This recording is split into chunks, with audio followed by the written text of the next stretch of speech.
Amaco y'inda. Kera habayeho umugabo utunze ihene nyinshi. Bucye ashaka umugore, babyarana umwana w'umuhungu. Uwo mwana amaze kuba ingimbi, ababyeyi be barapfa. Inzara nayo iza gutera muri icyo gihugu. Umwana agatungwa n'ihene ababyeyi be bamusigiye.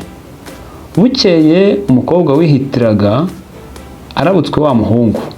Aribwira ati, uwajya kwihakirwa kuri uriya muhungu yenda yakiriye inzara, ndetse akangira umugore byabura akangira umuja. Umukobwa arikora aramusanga, amubwira ko ashaka ubuhake.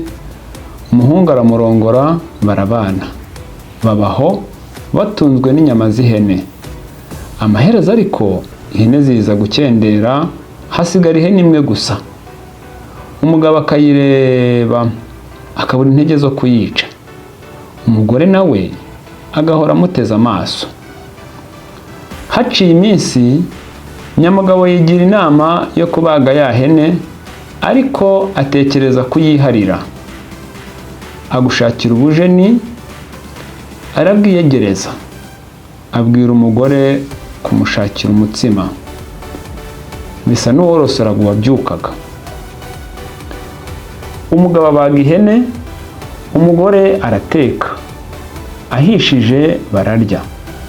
Ibisigaye umugore arabipfundikira.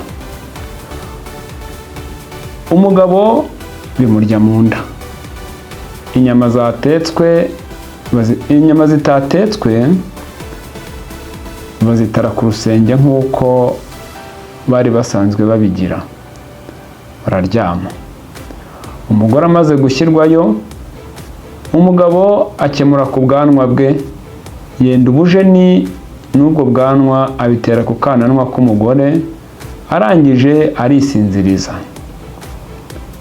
Bitinze umugore aza gukanguka, yumva ikintu kimuhanda ku munwa. Akeka ko ari ikirago kimuhanda. Akoze ku kananwa, yumvaho ubwanwa. Induru arayidehera ati, iri cyane ngushije ndarikizwa nande? Bumaze gucya arabyuka. Umugabo yisigaza mu buriri. Umugore atangira gupfuneka yivugisha ati, ibi bintu ndabikira nte ko nta mugore wameze ubwanwa? Umugabo asa n'ukangukiye hejuru, maze abaza umugore ibya nyirarureshwa ikimuriza. Umugore yenda uruhu yari yiteye arukinga ku maso. Oya, si ukurira. Umugabo aramwegera, aramubwira ngo nihanagure, aceceke. Umugore arahora, akuraho uruhu aramwereka. Umugabo yifata ku munwa arumirwa. Bigeze aho, umugabo ati, mbese kurya ihene uri umugore nabyitaga iby'inzara? Akwihorera. Ubundi wacu nta mugore urya ihene. Iyo ayiriye amera ubwanwa. Nibyo nawe wiboneye. Yungamo ati, ariko humura nzi umuti wamara iryo shyano wagushije. Umugore ashyitse agatima mu nda. Umugabo nawe ajya kwitarisha imiti.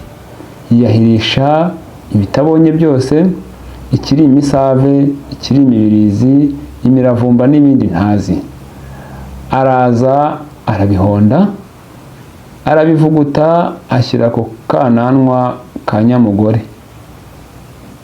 Ubujeni n'ubwanwa abikuraho. Umugore arahira ati, hehe no kurya inyama z'ihene, sinjye wahera. Mwakoze cyane rero gukurikira uyu mwandiko. Ngira ngo ahangaha niho havuye imvugo ivuga ngo nta mugore urya ihene. Ubwo nyine byavuye kuri aya maco y'inda yo mu myaka yo hambere. Kugeza uyu munsi rero dusigaye tuvuga yuko ngo nta mugore urya ihene, ariko si ukuzirya gusa, ahubwo nsigaye mbona na ba mucoma b'abagore, bivuze yuko nyine ayo mayeri bayatahuye. Abagabo bagiraga amaco y'inda bagatuma abagore badasangira ku izo hene. Ubu noneho nabo basigaye ari ba mucoma. nabo barashoboye rero. Niba utarakora subscribe rero kora subscribe kuri no channel, hanyuma tujye tubana muri video zigiye zitandukanye, mu migani migufiya tubane, mu mibare tubane, muri science tubane, mu ikoranabuhanga, mbese tubane no mwisi, mu kiganiro isi n'ubuzima. Ndabashimiye rero ko mwakurikiranye video, komeze kugira ibihe byiza.